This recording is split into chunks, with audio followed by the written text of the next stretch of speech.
ఎవరికి చెప్పుకోవాలో తెలియదు, ఎవరు తమను ఆదుకుంటారో తెలియదు, ఎవరు వచ్చి తమ బిడ్డలను రక్షిస్తారో తెలియదు, అసలు బతుకున్నారో లేదో కూడా తెలియదు. ప్రమాదం జరిగి 2 వారాలవుతుంది, అయినా నేటికి జాడ తెలియలేదు. ప్రమాదం తప్పదని తెలిసి సొరంగంలోకి వెళ్లిన వారిది తప్ప బతుకుదెరువు కోసం వారు ప్రమాదాన్ని లెక్క చేయకుండా గుహల్లోకి ప్రవేశించారు. కానీ ప్రమాదం జరిగే అవకాశం ఉందని తెలిసి కూడా సర్కార్ ఈ పని చేస్తే దాన్నేమనాలి? 1 కాదు 2 నివేదికలు ప్రమాదం పొంచి ఉందని, ఖచ్చితంగా పలానా ఏరియాలో రాతి శిలలు ఊడి పడిపోతాయని స్పష్టం చేసిన నివేదికలు దాచిపెట్టిన పాలకులను ఏమనాలి?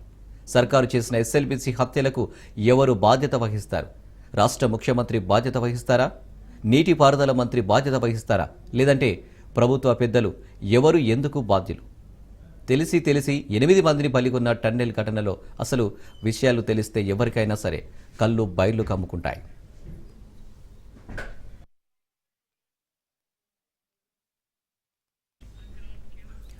ప్రమాదం జరుగుతుందని ముందు తెలుసు, కానీ వాటినేం పట్టించుకోలేదు. సొరంగంలోకి వెళ్తే స్వర్గస్థులైపోతారని హెచ్చరికలు ప్రభుత్వానికి ముందే తెలుసు, కానీ ప్రభుత్వం వాటిని పెడచెవిన పెట్టింది. అందుకు కారణం 8 నిండు ప్రాణాలు. ప్రజల ప్రాణాలు కాపాడాల్సిన ప్రభుత్వం ప్రజలను అత్యంత క్రూరంగా వ్యవహరించింది. ఎస్ఎల్బీసీ సొరంగంలో 8 మంది చిక్కుకుపోయారు. ప్రమాదం జరిగి 14 రోజులవుతుంది. టన్నెల్లో దిగిన 8 మంది ఏమైపోయారో కూడా తెలియదు. ఆచూకీ తెలిసిందని కాపాడేందుకు చివరి నిమిషం వరకు ప్రయత్నం చేస్తున్నామని ప్రభుత్వం పెద్దలు చెబుతూనే ఉన్నారు. కానీ ఈ మొత్తం ఘటన జరగడానికి ముందు తెలంగాణ ప్రభుత్వానికి టన్నెల్ తీరు తవ్వకాలు చేస్తే జరిగే ప్రమాదాలను వివిధ కమిటీలు కళ్లకు గట్టాయి. టన్నెల్ భాగం కూలిపోతుందని 5 ఏళ్ల ముందే నిర్ధారించింది. ప్రమాదం జరిగిన ప్రాంతంలో ఉన్న టన్నెల్ రాతి భాగం బలహీనంగా ఉందని, ఎలాంటి తవ్వకాలు ప్రమాదకరమని హెచ్చరించింది. బలహీనమైన రాళ్ళు కారణంగా దుర్ఘటనలు చోటు చేసుకోవచ్చంది.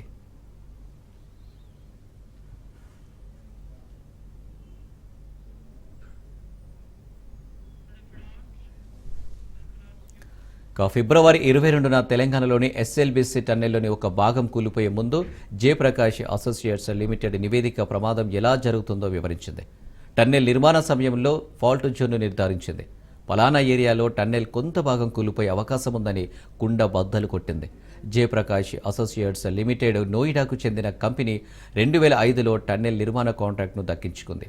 అంతేకాకుండా మరో సంస్థ అంబర్గుటెక్ ఏజీ సంస్థ సైతం టన్నెల్ సిస్మిక్ ప్రిడిక్షన్ TSP 303+ అనే నివేదికను జనవరి 2020లో సర్కారుకు ప్రమాదం పొంచి ఉందని తేల్చి చెప్పింది.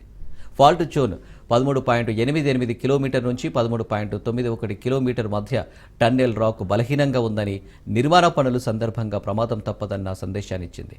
సొరంగంలో తవ్వకాల సందర్భంగా ముప్పు తలెత్తుందని చెప్పింది. సొరంగంలో రాతి బలహీనంగా ఉండటం వల్ల పెచ్చులూడిపోతుంది. అంతేకాదు, బలహీనంగా ఉన్న ప్రాంతాన్ని రిపోర్ట్లో హైలైట్ చేస్తుంది. అయితే ఈ ఘటనకు సంబంధించి నాడు కాంట్రాక్ట్ పొందిన జయప్రకాష్ అసోసియేట్స్ లిమిటెడ్ క్లారిటీ ఇచ్చింది.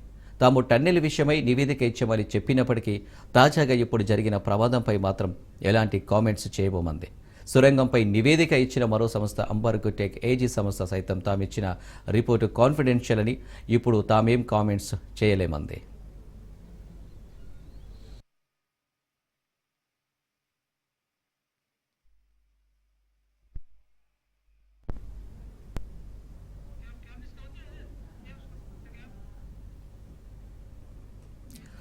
మొత్తంగా 2 సంస్థలు ఇచ్చిన రిపోర్టు ప్రకారం టన్నెల్ కూలిపోయిన ప్రాంతాన్ని నిర్ధారించాయి. ఫాల్ట్ జోన్ చుట్టూ పైకప్పు 3 మీటర్లు కుంగిపోయిందని సహాయక చర్యల్లో పాల్గొన్న సిబ్బంది తేల్చి చెప్పారంటే ఈ ప్రమాదాన్ని నివారించడం సర్కారు చేతిలోనే ఉంది. కానీ ప్రభుత్వ పెద్దలు మాత్రం ఇవేవీ పట్టించుకోలేదు. ఇష్టారాజ్యంగా వ్యవహరించేసింది. 8 మంది ప్రాణాలను బలి తీసుకుంది. ఘటన జరిగి 2 వారాలైన వారి ఆచూకీ నేటికి లభించలేదంటే ఆ ఉధృతిని అర్థం చేసుకోవచ్చు. వ్యక్తులు తప్పు చేస్తే ఓ వ్యక్తి మాత్రమే తప్పు ఉంటుంది. ఒక సంస్థ తప్పు చేస్తే ఆ ముప్పు ఆ సంస్థకు మాత్రమే తగులుతుంది. కానీ ప్రజలు ఏమనుకున్నా, పాలకులు తప్పు చేస్తే ఆ ముప్పు వల్ల అమాయకులు బలైతే సర్కారు కాకుండా వేరెవరు బాధ్యత వహిస్తారు?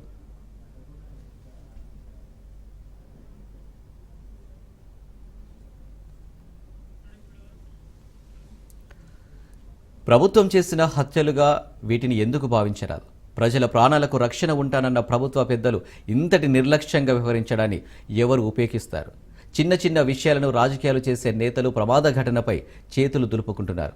గతంలో కూడా ప్రమాదాలు జరిగాయని, పెద్ద పెద్ద ప్రాజెక్టులు నిర్మాణం చేస్తున్నప్పుడు ప్రాణాలు పోవడం సహజమన్న ధోరణిని వ్యక్తం చేస్తున్నారు. తాజా ప్రమాదంలో కేవలం 8 మంది మాత్రమే ప్రాణాలు కోల్పోయారు. అదే 100 మంది గుహలోకి ప్రవేశించి పనుల్లో భాగస్వాములైతే అందుకు బాధ్యులు ఎవరయ్యేవారు? ఒక ప్రాణమైనా, 8 మంది ప్రాణాలైనా, ఇంకెందరివైనా బాధ్యత ముమ్మాటికి ప్రభుత్వానిదే. ప్రాజెక్టుల నిర్మాణ పనులు అలా జరిగాయి. కాళేశ్వరం ప్రాజెక్టులో భాగంగా మేడిగడ్డ నిర్మాణ లోపాలంటూ గొంతు చించుకుంటున్న పాలకులు తాజా ప్రమాదంపై ప్రజలు సమాధానం చెప్పాల్సిందే. తెలియకుండా ఏదైనా జరిగితే అందుకు ఎవరు కూడా బాధ్యత వహించారు. తెలిసి తప్పు జరిగితే అందుకు మూల్యం తప్పకుండా పాలకులు చెల్లించాలి. లేదంటే మృతుల కుటుంబాలు క్షమించినా ప్రజలు మాత్రం క్షమించారు.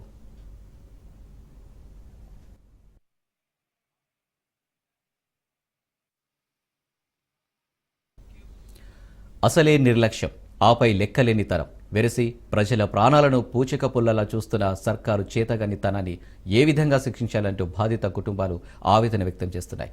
ఆ కుటుంబాలు ఒకటే కోరుతున్నాయి, మీకు 5 ఏళ్ల క్రితమే ప్రమాదం జరుగుతుందని తెలిసినప్పుడు మా కుటుంబ సభ్యులు ఎందుకు టన్నెల్లోకి పంపించారు? ఇప్పుడు సమాధానం చెప్పాల్సిందేనని గుండెలు పగిలేలా ఆ కుటుంబాలు రోధిస్తున్నాయి. సొరంగంలో మరణించినట్టు భావిస్తున్న వారిని Robbins tunnel boring machines manufacturing కంపెనీకి చెందిన సన్నీ సింగ్, గురుప్రీత్ సింగ్, జయప్రకాష్ అసోసియేట్స్ లిమిటెడ్కు చెందిన మనోజ్ కుమార్, శ్రీనివాస్, సందీప్ సాహు, సంతోష్ సాహు, అనుజ్ సాహు జగత్ కేసుగా గుర్తించారు. కార్మికులు కనుచూపు మేరలో ఎక్కడ కనిపించడం లేదని సహాయక చర్యలో పాల్గొంటున్న సిబ్బంది చెబుతున్నారు. నాడు ప్రమాదం జరిగే అవకాశం ఉందని రూపొందించిన నివేదికను రాష్ట్ర ప్రభుత్వం ఇరిగేషన్ డిపార్ట్మెంట్తో షేర్ చేసుకుందో లేదో తెలియదంటే అధికారులు, ప్రభుత్వ పెద్దల వైఫల్యం కొట్టొచ్చినట్లు కనిపిస్తుంది. ఎస్ఎల్బీసీ ప్రాజెక్టులో పనిచేస్తున్న నీటిపారుదల శాఖ అధికారులు మొత్తం ఈ విషయం తమకు తెలియదని చెప్పడం విశేషం.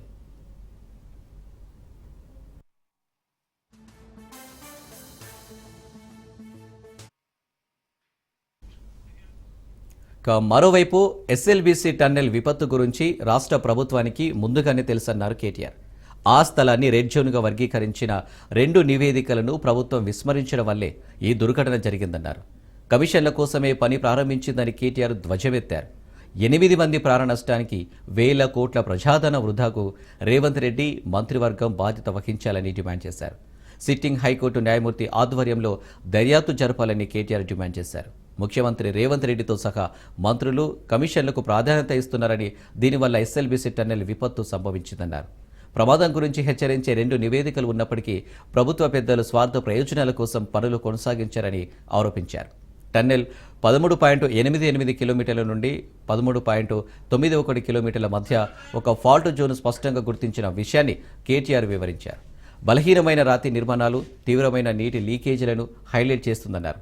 నివేదికలో పేర్కొన్న ఫాల్ట్ జోన్లోనే తాజా దుర్ఘటన జరిగిందన్నారు. ప్రజల ప్రాణాలు మీరిచ్చే గౌరవం ఇదేనా? డబ్బొస్తే చాలా, కమిషన్లు వస్తే చాలా ప్రజల ప్రాణాలకు విలువ లేదా అంటూ ప్రశ్నిస్తున్నారు. నివేదిక మీ వద్ద ఉందా లేదా? ఉంటే ఎందుకు ఈ పనులను ఎలాంటి జాగ్రత్తలు లేకుండా ప్రారంభించారో చెప్పాలని 4 కోట్ల మంది తెలంగాణ ప్రజలు ముక్త కంఠంతో డిమాండ్ చేస్తున్నారు.